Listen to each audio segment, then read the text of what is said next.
Karena itu ayyuhal ikhwah, seperti Imam Ali yang tidak pernah melihat kecuali Allah, yang tidak pernah melakukan sesuatu kecuali murni transaksinya hanya dengan Allah, yang dituding oleh Rasulullah, dia ini dan semua pengikutnya humul faizun. Karena itu ketika beliau ditikam oleh Ibnu Muljam, yang keluar dari lidah beliau cuman fuztu wa rabbil Ka'bah, aku beruntung demi Allah pemilik Ka'bah. Fuztu, syiar beliau, ungkapan beliau. Karena memang kalau kita membicarakan orang yang fauzan azima, al-faizin adalah dialah ketuanya yang pernah berkata fuztu wa rabbil Ka'bah.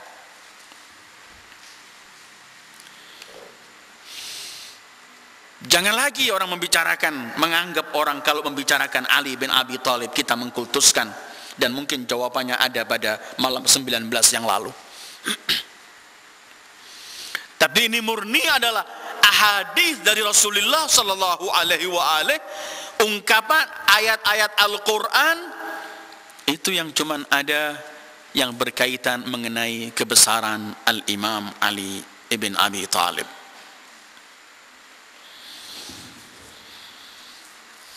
Beliau hidupnya semua cuman untuk Allah.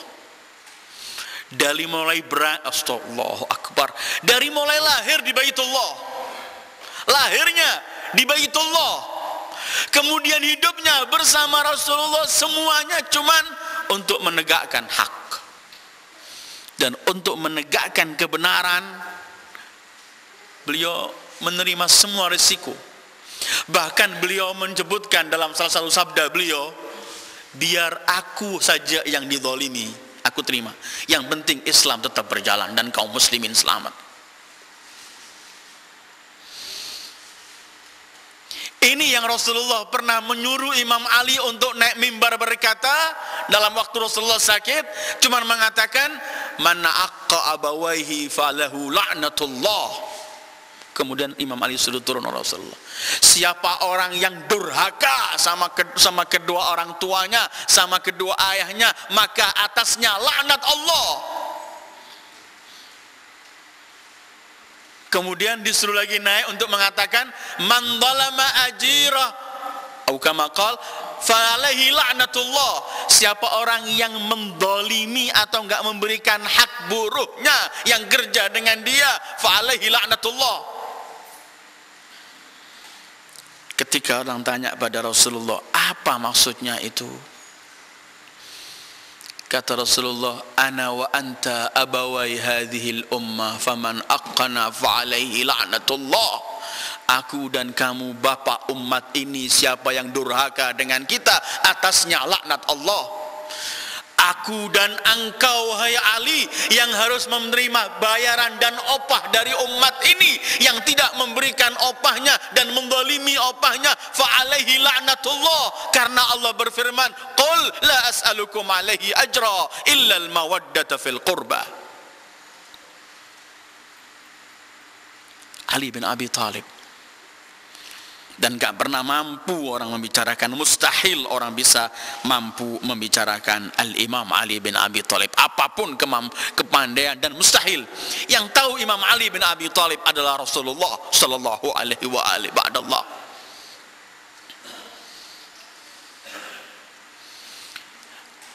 Ayyuhal ikhwah, di malam 21 ini adalah syahada beliau.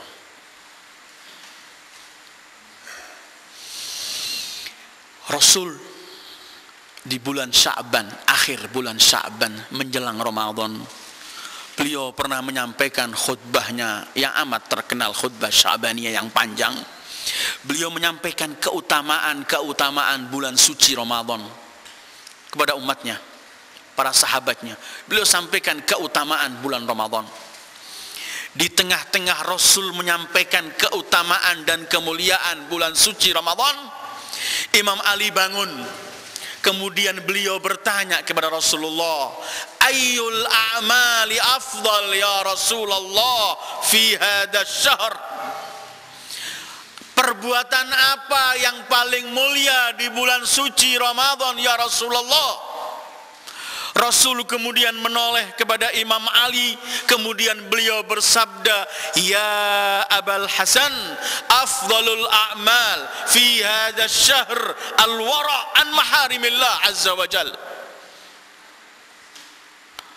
Amal perbuatan yang paling mulia di bulan ini ialah meninggalkan semua yang dilarang oleh Allah, menjauhi yang dilarang oleh Allah. Setelah Rasul menjawab ini, summa baka, nangis Rasulullah. Ketika Imam Ali melihat Rasulullah menangis, beliau spontan berkata, ma yubkika ya Rasulullah, kenapa engkau menjadi menangis? Dengarkan jawab Rasulullah sallallahu alaihi wa alihi. Ya Ali, abki lima yastahillu minka fi hadzal syahr. Hei Ali, aku menangis karena aku melihat apa yang akan terjadi di padamu di bulan Ramadan. Ka'anni bika wa anta tusalli li rabbik wa qad ba'atha ashqal awwalin wal akhirin syaqiq akhir naqa thamud fadarabaka darbatan ala qarnik fakhadzaba minha lahyatak. Aku menyaksikan kau, hai Ali, engkau sedang sholat di hadapan Allah Tuhanmu. Muncullah orang yang paling celaka dari awal sampai akhir, gandengan orang yang membunuh unta Nabi Saleh. Kemudian engkau dipukul, wahai Ali, dari sini mengunding kepalanya sampai semua janggutmu penuh dengan darah.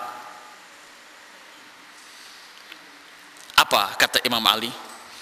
Qala Amirul Mu'minin, qultu ya Rasulullah, wa dzalika fi salamatin min dini. Semua itu terjadi dalam kebaikan berkaitan dengan agamaku.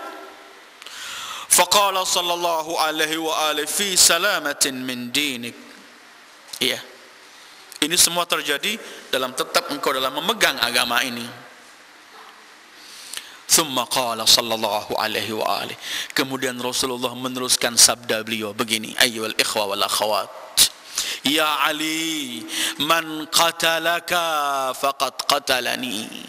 Hei Ali, yang membunuhmu, membunuh engkau berarti membunuh aku. Wa man abghadaka faqad abghadani, yang membencimu berarti membenciku. Wa man sabbaka faqad sabbani, yang mencacimu berarti mencaciku. Li'annaka minni ka nafsi, karena kedudukanmu dengan aku satu jiwa. Ingat ayat mubahalah, wa anfusana wa anfusakum. Ruhuka min ruhi wa tinatuka min tinati, jiwamu dari jiwaku. Inna Allah tabaraka wa ta'ala khalaqani wa iyyak, Allah menciptakan aku dan kamu. Wastafani wa iyyak, memilih aku dan engkau. Wakhtarani lin nubuwah, Allah memilih aku untuk nubuwah, menjadikan aku sebagai nabi. Wakhtaraka lil imamah, dan memilih engkau untuk sebagai imam.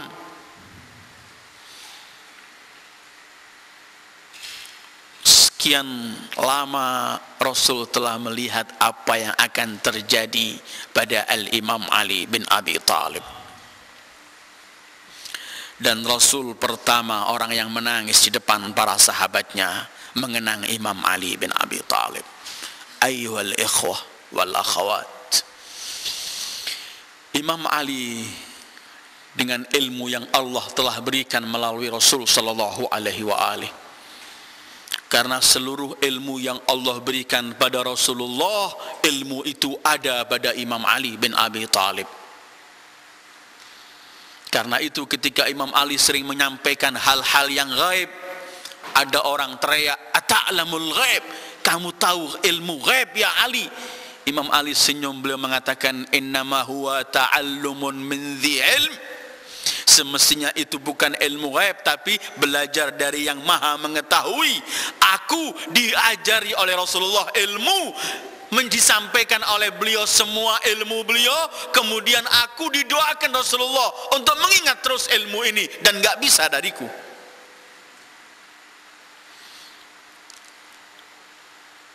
Tidak ada yang terlepas dari beliau. Sekali lagi, karena apa? Beliau diberi oleh Rasulullah semua itu. Karena itu kemudian hadis yang amat populer, ana madinatul ilmi wa aliyun babuha. Imam Ali telah tahu siapa pembunuh beliau, karena berkali-kali telah diberitahu oleh Rasulullah sallallahu alaihi wasallam. Di mana letak pedang yang akan dilakukan oleh musuh Allah itu pun Imam Ali telah tahu dari Rasulullah sallallahu alaihi wasallam. Ketika Ibnu Muljam, Abdurrahman Ibnu Muljam baiat dengan beliau, Imam Ali memanggil, apakah benar kamu akan konsekuen dengan baiatmu ini? Iya. Pergi. Dipanggil lagi kedua kalinya, ditanya lagi, apakah iya kamu akan melakukan dan konsekuen dengan baiatmu ini? Iya. Ketiga kali dipanggil Imam Ali, sampai kata Ibnu Muljam, cuman aku yang kamu tanya semacam ini, yang lainnya tidak. Pergilah, kata Imam Ali. Kemudian Imam Ali berkata, aku ingin kehidupannya dan kejayaannya, tapi ia ingin kematianku. Seringnya Imam Ali berkata, kapan datang yang paling celaka itu? Imam Hasan berkata, kenapa kita enggak bunuh mungkin? Kata Imam Ali, ketentuan Allah, dan tidak ada yang bisa menolak ketentuan Allah. Dan kalau kita lakukan sesuatu kepada dia sebelum melakukan, maka kita tidak benar bukan dalam hukum syariat ini. Malam 19 tahun 40 Hijriah,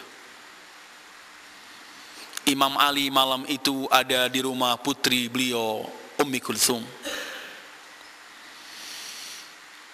Kata Ummi Kulthum, aku lihat ayahku di hari itu, di malam itu tidak seperti biasanya. Selalu melihat ke atas, masuk keluar rumah, dan terus melihat ke atas sambil berkata, ma kadzibtu wa ma kudzibt. Aku tidak pernah bohong dan tidak pernah dibohongi. Inilah yang ditentukan oleh kekasihku Muhammad sallallahu alaihi wasallam. Malam itu aku siapkan untuk buka beliau di rumah Ummi Kulthum. Aku beri talam yang besar, di talam itu ada 2 kuah selain roti dan garam. Ketika aku berikan kepada beliau untuk bukanya, beliau kemudian teriak dan nangis. Hei Ummi Kulthum, apa yang kamu lakukan malam ini? Aku ingin mengikuti akhi wa habibi Muhammad. Aku jangan disodorkan dalam satu tempat 2 kuah untukku. Aku takut nanti hisabku di akhirat berat karena ini.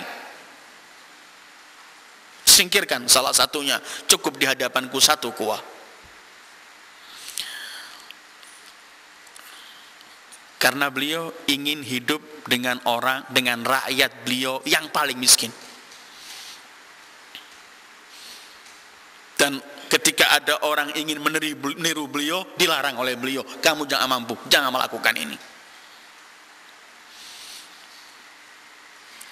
Beliau makan hari itu sedikit. Kata Ummi Kulthum, aku malam itu pun gak tidur melihat ayahku. Terus melihat ke langit, seperti ada sesuatu yang dinantikan. Ketika aku tanya, hai ayahku, apa yang kamu nantikan? Hai putriku Ummi Kulthum, inilah yang telah dijanjikan dan disebutkan dan diberitahu olehku. Malam ini akan terjadi sesuatu untuk ayahmu. Hai ayahku, kenapa engkau memberitahu berita semacam ini? Apakah kamu gelisah? Putriku, ayahmu enggak pernah gelisah. Tetapi ayahmu akan berjumpa dengan kekasihnya Rabbil Alamin wa Habibu Rabbil Alamin Muhammadil Mustafa.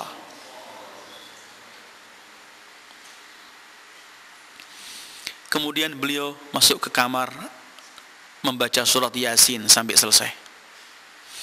Keluar lagi. Mau menjelang subuh, beliau wudhu, diambilkan oleh Ummi Kulthum air untuk beliau wudhu. Biasa beliau sebelum masuk fajar, sebelum subuh, beliau pergi ke Masjid Kufah. Beliau setelah wudhu, beliau masih menatap langit lagi. Terus beliau berkata, ma kadzibtu wa ma kudzibt.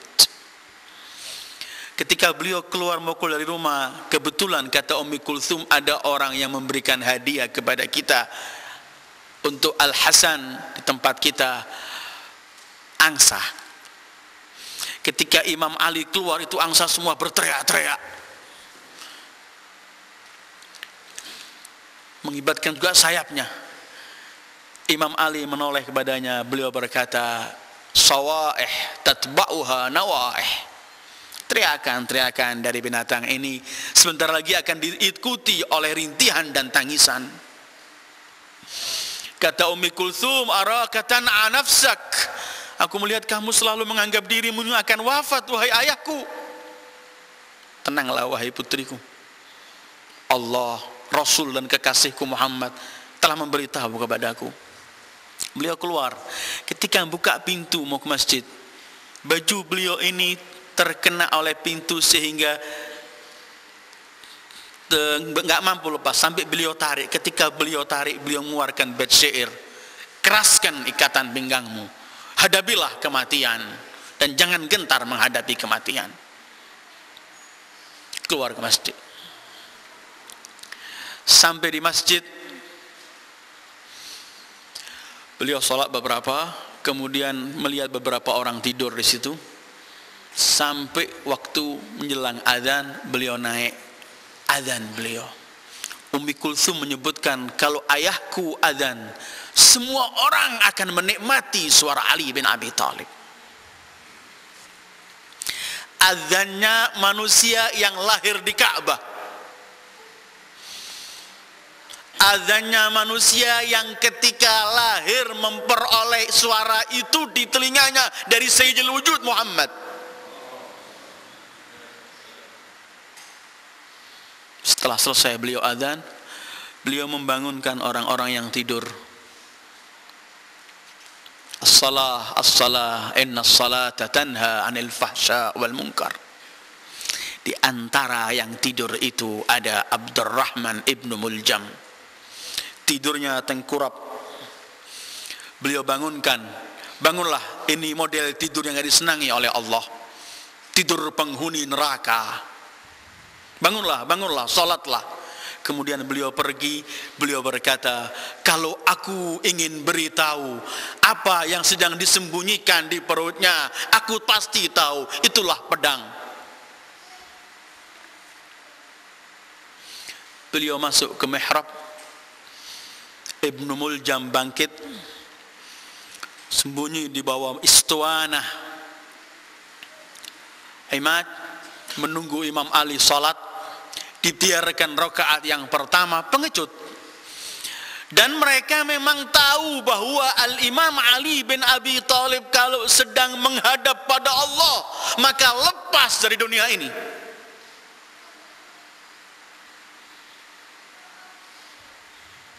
Konsentrasinya Allah dan tidak lihat apapun yang terjadi. Ini konsentrasi ya. Kalau kadang-kadang kita bicara semacam ini orang tertawa, oh berarti enggak ingat. Karena kalau kita menceritakan Imam Ali Zainal Abidin, ketika beliau sholat, kampung rumah semua terbakar. Orang teriak, ya ibna Rasulullah, al-harik, al-harik. Hai cucu Rasulullah, kebakaran, kebakaran. Semua orang meninggalkan rumahnya, Imam Sajjad tetap sholat dan api enggak menyentuh, rumah sekelilingnya kena, beliau selamat. Setelah sholat, orang mengurumuni beliau, membawa beliau keluar. Mereka teriak, apakah kamu nggak merasa panasnya api dan teriakan orang tadi? Kata Sajjad, cuman beliau berkata, Zakartu naral akhirah, fanasitu narad dunya. Aku cuma ingat api neraka, maka aku lupa api dunia ini. Karena Al-Quran juga menceritakan kepada kita, orang yang sedang konsentrasi nggak pernah merasa sesuatu. Bacalah surat Yusuf. Ketika wanita-wanita melihat Yusuf jalan, mereka membawa pisau, bukan buah depan mereka yang mereka foto, tapi yang mereka kupas adalah tangan mereka. Faqatta'na aydiyahun, dan mereka nggak sadar. Lah kalau Imam Sajjad ini ya'rif jamal Allah, kamal Allah, jalal Allah, maka lupa semuanya. Cuman ada Allah. Ini Imam Sajjad. Coba kita dengarkan komentar Imam Sajjad berkaitan ibadah datuk beliau. Beliau ditanya Imam Sajjad, ya Imam, ya Ali Zainal Abidin, bagaimana ibadahmu nisbahnya dengan ibadah datukmu Ali bin Abi Thalib? Ukurannya ya apa ibadahmu sama ibadahnya Ali bin Abi Thalib? Beliau berkata, qatra fi bahr, setetes dalam lautan. Ibnu Muljam juga tahu mengambil kesempatan, karena kalau waktu dah bukan di luar sholat gak mampu menatap wajah Ali bin Abi Thalib untuk melakukan sesuatu semacam itu. Rakaat pertama dibiarkan oleh Ibnu Muljam. Rakaat kedua ketika beliau sujud pertama, ketika mengangkat dari sujud pertama, manusia yang paling celaka menurut sabda Rasulullah sallallahu alaihi wa alihi menghunuskan pedangnya ke kepala Imam Ali. Spontan Imam Ali teriak, Bismillah wa billah wa ala millati Rasulillah fustu wa rabbil Ka'bah hadza ma wa'adana Allah wa rasuluh wa sadaqa Allah wa rasuluh. Ini yang dijanjikan Rasulullah. Fustu wa rabbil Ka'bah. Teriakannya Ibnu Muljam dan orang-orang yang ada dengan dia, al-hukmu lillah la laka ya Ali. Hukum itu cuma hukum Allah, bukan hukummu. Lahir di Ka'bah, ditikam di Baitullah juga ketika salat. Teriak semua orang. Imam Ali ketika itu masih sadar, kemudian beliau mengatakan, jangan sampai lepas jarimu Ibnul Yahudiyah, Ibnu Muljam. Dalam hal semacam ini ayyuhal ikhwah, ada Imam Ali bin Abi Thalib, ruhul alam. Kata Ibnul Arabi dalam Futuhat Makkiyah, sirrul anbiya. Ketika ditikam oleh orang yang paling terkutuk ini, apa yang terjadi? Seluruh alam as-samawati wal ard semua ikut berduka dengan Imam Ali. Kalau Allah dalam Al-Quran menceritakan pada kita ketika Fir'aun mampus musuh Allah, Allah menyebutkan fama bakat alaihimus sama'u wal ard, langit dan bumi pun tidak menangisi Fir'aun. Kalau manusia seperti Ali bin Abi Thalib, akhi Rasulullah, wasi Rasulullah, maka yang terjadi malam itu menggemparkan seluruh penghuni Allah, seluruh penghuni langit maupun bumi. Spontan Jibril atas perintah Allah ketika Ibnu Muljam menghunuskan pedangnya di kepala Imam Ali dan darah itu membasahi janggut beliau seperti yang disabdakan Rasulullah, spontan Jibril atas perintah Allah turun antara langit dan bumi. Jibril berkata, tahaddamat wallahi arkanul huda, intamasat wallahi a'lamut tuqa, inqata'at wallahi al-urwatul wuthqa, qutila al-wasiyul mujtaba, qutila ibnu ammil mustafa, qutila aliyul murtada, qutila sayyidul awsiya, qatalahu asqal asqiya. Runtuh semua tiang-tiang hidayah, tumbang semua tiang-tiang ketakwaan, terputus tali Allah, terbunuh anak saudara Mustafa, terbunuh al-wasi al-mustaba, terbunuh al-aliyul murtada, dibunuh oleh Ashqal Ashqiya Ibnu Muljam.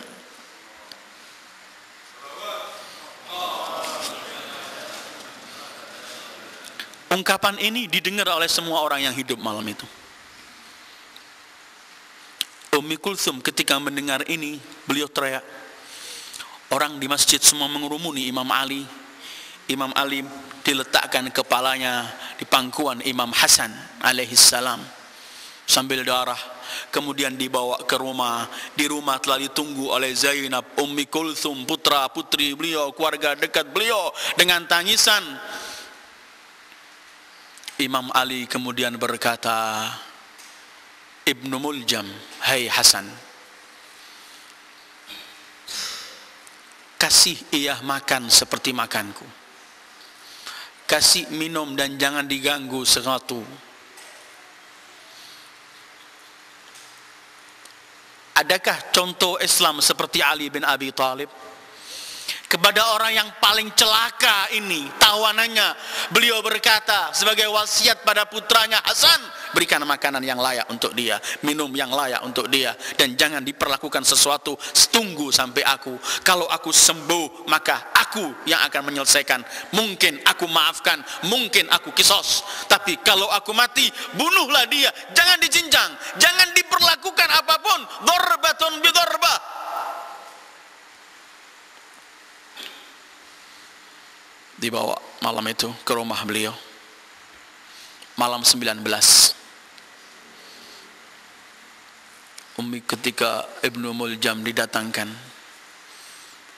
kata Imam Ali, apakah aku berbuat jelek kepadamu?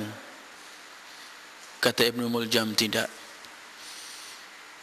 Kenapa kamu lakukan hal ini?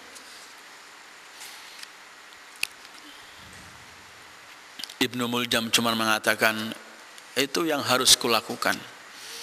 Walaupun sejarah mencatat Ibnu Muljam pernah tergila dengan wanita di Kufah bernama Qutam, yang mana wanita itu ayahnya, saudaranya telah mati di tangan Imam Ali.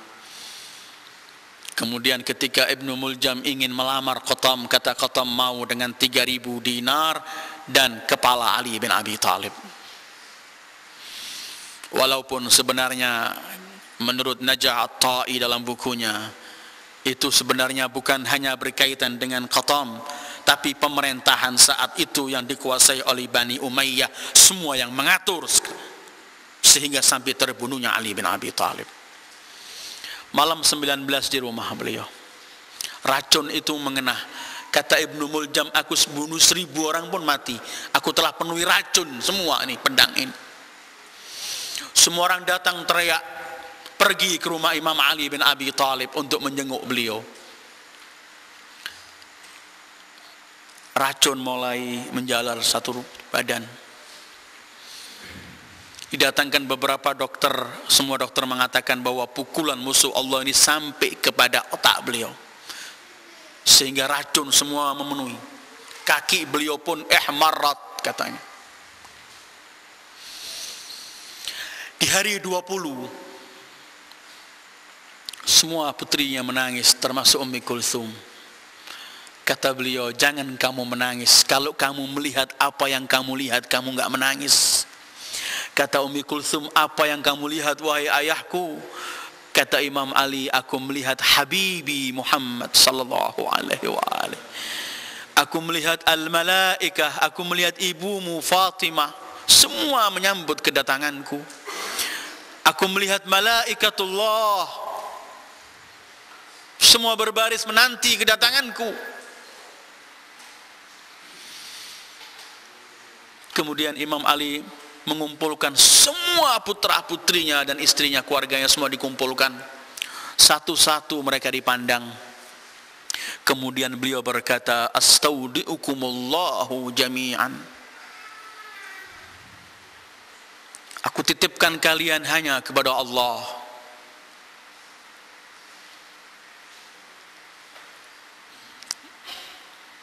Mereka semua, Imam Ali memanggil Hasan dan Husain, berwasiat kepada Imam Ali, Imam Hasan.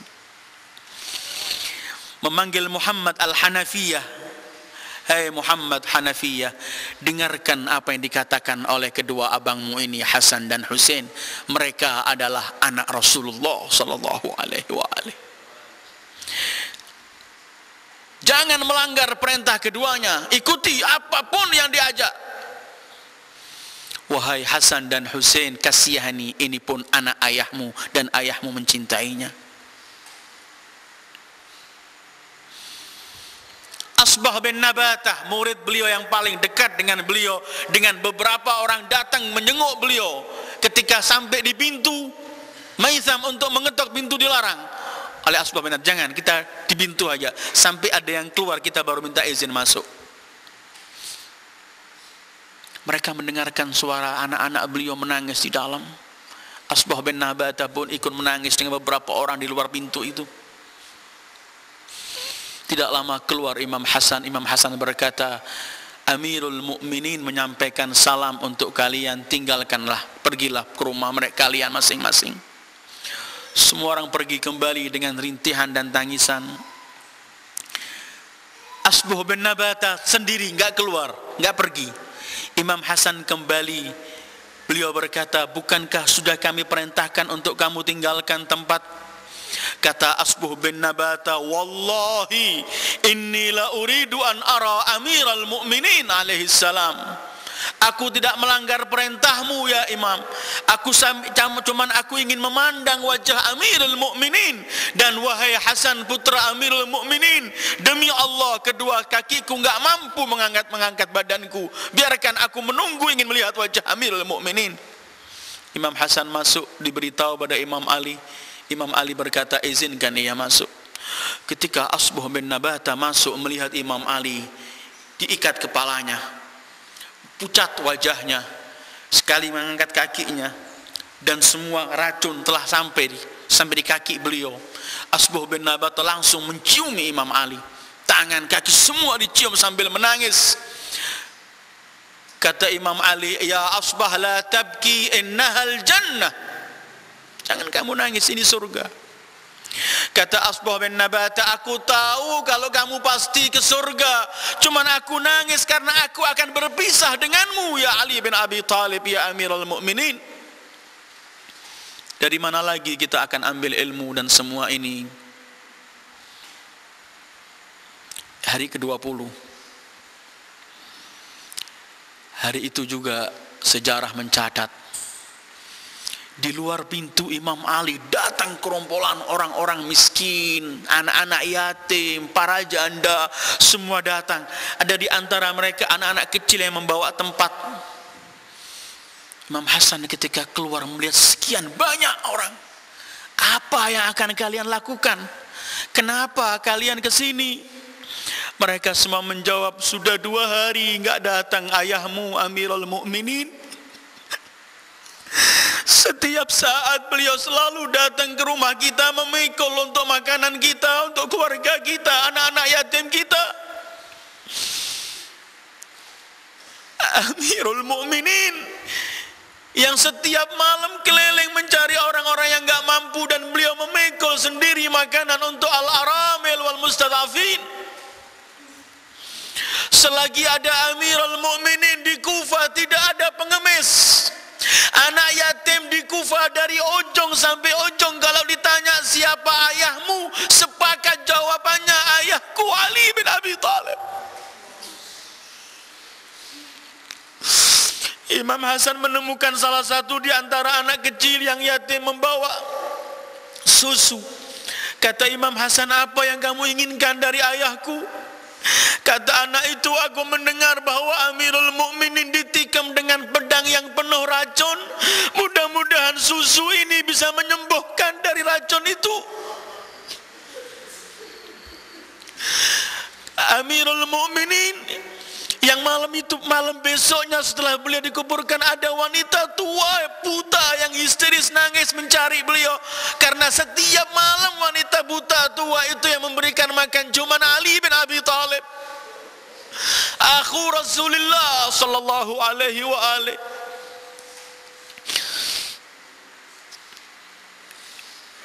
Imam Ali memanggil lagi keluarganya dan menyampaikan wasiat-wasiat beliau. Antara lain wasiat beliau, hati-hati, jagalah as-salah, as-salah. Jagalah anak-anak yatim, jangan sampai mereka nangis dan terhina di hadapan kalian.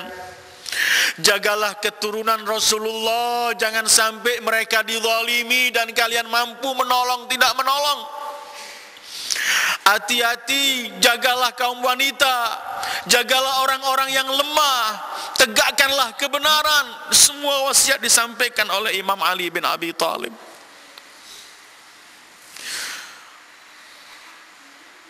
Muhammad al-Hanafiyah menceritakan di malam 21 itu kita semua tidak tidur. Dan Imam Ali kemudian kadang-kadang pingsan, sadar lagi. Beliau berkata, demi Allah, aku telah melihat kekasihku Muhammad sallallahu alaihi wa alihi, dan beliau berkata, ajil fa inna mushtaqun, cepat-cepatlah wahai Ali, kami telah rindu denganmu. Imam Ali cuma zikirnya menurut Al-Imam Hasan tidak ada lagi yang diungkapkan kecuali la ilaha illallah.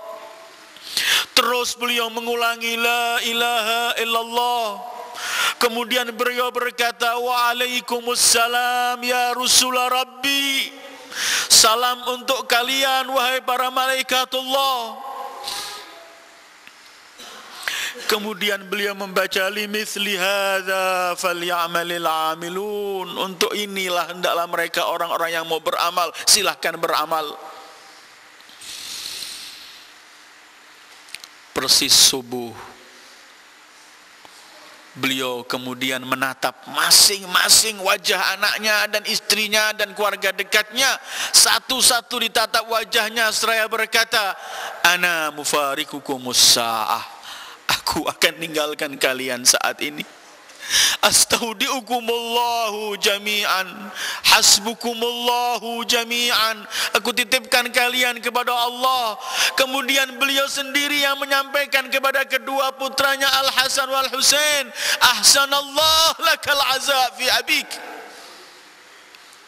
Kemudian kata Imam Husain, beliau mengujurkan kakinya menghadap ke kiblat, mengucapkan kalimat syahadatain dan menerima ketentuan Allah. Sekali kata Imam Hasan, beliau menghapus keringat yang keluar di dahi beliau. Kata Imam Hasan, kenapa kamu sibuk menghapus keringat? Kata beliau, aku dengar kekasihku Muhammad sallallahu alaihi wa alihi, orang detik-detik akhir hayatnya akan berkeringat di sini.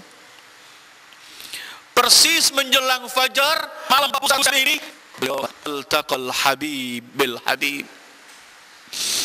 Jumpalah beliau dengan kekasihnya Rabbul Alamin dan Muhammad Habibullah.